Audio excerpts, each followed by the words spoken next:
Hello guys, என்னோடய ஸ்டைலில் இன்றைக்கி சிக்கன் கிரேவி எப்படி செய்கிறதுன்னு பார்க்கலாமா? ரொம்ப சிம்பிளாக தான் இருக்கும்.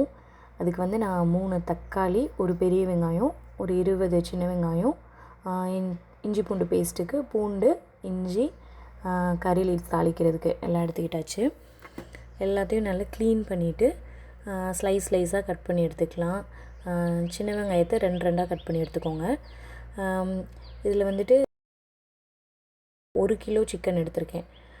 அதுக்கு இவ்வளோ அளவு எடுத்துக்கிட்டால் போதும். வரமிளகா வந்துட்டு ஒரு 4 எடுத்துக்கிட்டேன். அதுக்கு இடையில் வந்துட்டு வாட்டர் மெலன் கேட்டதுனால அவங்க அப்பா கட் பண்ணி கொடுத்துட்ருந்தாங்க. நானும் கொஞ்சம் டேஸ்ட் பண்ணேன், நல்லா இருந்துச்சு. சம்மருக்கு வாட்டர் மெலன்லாம் நிறைய எடுத்துக்கோங்க கைஸ். கட் பண்ணி சீடு இல்லாமல் குழந்தைங்களுக்கு கொடுங்க. அவள் கட் பண்ணவும் விடலை, சீடு எடுக்கவும் விடலை. கட் பண்ணி பீசஸாக எடுத்து போடுப்பா அப்படின்னா அவள் அப்படியே கேட்டுட்டு அடம் பிடிச்சிட்ருந்தா. நான் அதுக்கு இடையில் எல்லாத்தையும் ரெடி பண்ணிட்டேன்.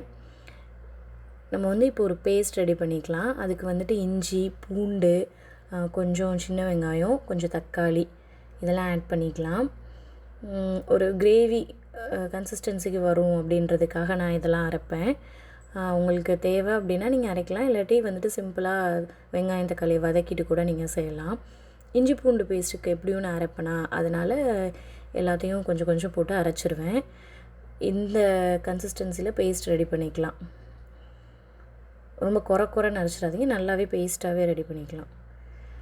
இப்போ செய்யலாமா? இதுக்கு நான் வந்துட்டு கடலெண்ணெய் எடுத்திருக்கேன், செக்கெண்ணெய். தாளிக்கிறதுக்கு வந்துட்டு சோம்பு, கிராம்பு, பட்டை அது எல்லாமே ஸ்பைசஸ் எல்லாமே ஆட் பண்ணிவிட்டு கூடவே வந்துட்டு வரமிளகாய் எடுத்து வச்சுருந்தோம்ல, அந்த வரமிளகாயை வந்துட்டு கிள்ளி போட்டுருங்க. நான் இங்கே வந்து பச்சை மிளகாய் எதுவுமே சேர்க்கலை, வரமிளகா மட்டும்தான் சேர்த்துருக்கேன்.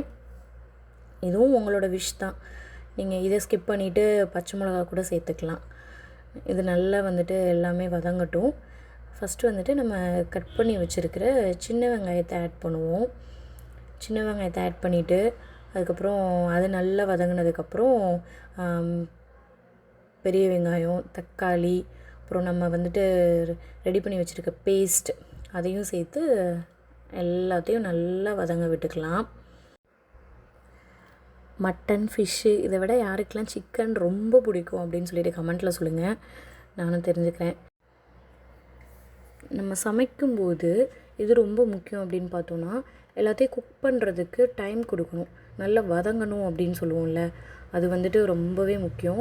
ஒன்று ஒன்றா வந்து நல்லா வதங்கினதுக்கப்புறம் தான் அடுத்தடுத்து நம்ம வந்துட்டு ஆட் பண்ணணும். தக்காளி ஆட் பண்ணியிருக்கேன் இப்போது. எல்லாமே நல்லா வதங்கட்டும். நல்லா வந்துட்டு பிளெண்ட் ஆகி அது வந்தால் தான் வந்துட்டு நம்மளுக்கு அந்த கிரேவி வந்துட்டு நல்லாவே இருக்கும். அதுவும் இந்த பேஸ்ட் வந்துட்டு கண்டிப்பாக பச்சை வாசனை போகணும், அதோடய ரா ஸ்மெல் போகணும். அது வரைக்கும் நல்லா வதக்கிக்கோங்க.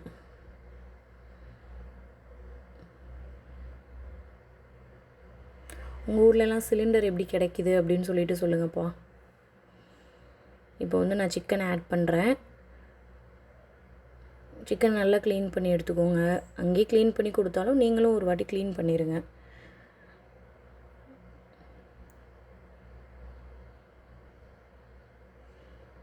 சிக்கன் ஆட் பண்ணிவிட்டு நல்லா சிக்கனை வந்துட்டு நல்லா பரட்டி விடுங்க. சிக்கன் மாதிரி ஒரு கம்ஃபர்ட்டான ஈஸியான ஃபுட் எதுவும் இல்லை. இப்போ மசாலாஸ் ஆட் பண்ணலாம். இதில் நான் வந்து மல்லித்தூள், அப்புறம் தனி மிளகாய்த்தூள், மஞ்சள் தூள், சீரகத்தூள், லைட்டாக வந்துட்டு சிக்கன் பவுடர் இது எல்லாமே ஆட் பண்ணியிருக்கேன். ஆட் பண்ணிட்டு தண்ணி லைட்டாக சேர்த்துட்டு நம்ம வந்துட்டு கொஞ்சம் நேரம் மூடி வச்சு குக் பண்ணலாம். ரொம்ப நேரம் மூடி வைக்காதீங்க, தண்ணி இறங்கிக்கிட்டே இருக்கும் ஆல்ரெடி சிக்கன்லேருந்து. ஸோ மூடி வச்சுட்டு எடுத்துகிட்டு ஓப்பன் பண்ணியே குக் பண்ணுங்கள். இப்போது வந்துட்டு நான் இந்த ஸ்டேஜில் வந்துட்டு பெப்பர் ஆட் பண்ணுறேன். பெப்பர் வந்து உங்களுக்கு எவ்வளோ தேவையோ அந்தளவுக்கு ஆட் பண்ணிக்கலாம். நான் ரொம்ப காரம் இன்றைக்கி சேர்க்கலை, ஸோ வந்துட்டு கம்மியாக தான் ஆட் பண்ணியிருக்கேன். அவ்வளோதான், நம்ம சிக்கன் கிரேவி ரெடி. கொத்தமல்லி போட்டு சர்வ் பண்ண ரெடி ஆயிடுச்சு. நெக்ஸ்ட்டு பார்த்தீங்கன்னா சைடிஷ் வந்துட்டு சிக்கன் 65. இதுக்கு மசாலாஸ் என்னென்னு பார்த்தீங்கன்னா மஞ்சத்தூள், சிக்கன் 65 பவுடர், எல்லாமே லைட்டாக மிளகுத்தூள், உப்பு, இஞ்சி பூண்டு பேஸ்ட்டு, நெக்ஸ்ட்டு வந்துட்டு கார்ன்ஃப்ளவரும் ஆட் பண்ணிக்கலாம். அது உங்களுக்கு வந்துட்டு மஸ்ட்டு கிடையாது. கார்ன்ஃப்ளவர் பவுடர் கொஞ்சம் ஆட் பண்ணியிருக்கேன் நான் வந்து இந்த கிறிஸ்ப்னஸ்க்காக. அப்புறம் லெமன் ஆட் பண்ணிக்கணும். ஒரு ஹாஃப் லெமன் ஆட் பண்ணிக்கலாம். லெமன் வேண்டாம் அப்படின்னா நீங்கள் கேர்ட் ஆட் பண்ணிக்கலாம். கேர்ட் ஆட் பண்ணால் ரொம்ப சாஃப்டாக கிடைக்கும், அதுவும் ஆட் பண்ணிக்கலாம். நான் கேர்டு இல்லைன்றனால லெமன் ஆட் பண்ணியிருக்கேன். இப்போ எல்லாத்தையும் நல்லா மிக்ஸ் பண்ணிக்கலாம். மேரினேட் பண்ண விட்டுறலாம். கொஞ்ச நேரம் அப்படியே ஊறட்டும். இப்போ சிக்கனையும் வந்துட்டு பொரிச்சு எடுத்துக்கலாம்.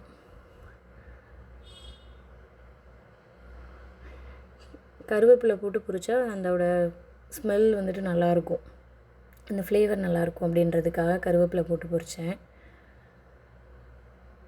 அவ்வளோதான், இன்னையோட டிஷ் ரெடி ஆகிடுச்சு. வாங்க சாப்பிட்லாம்.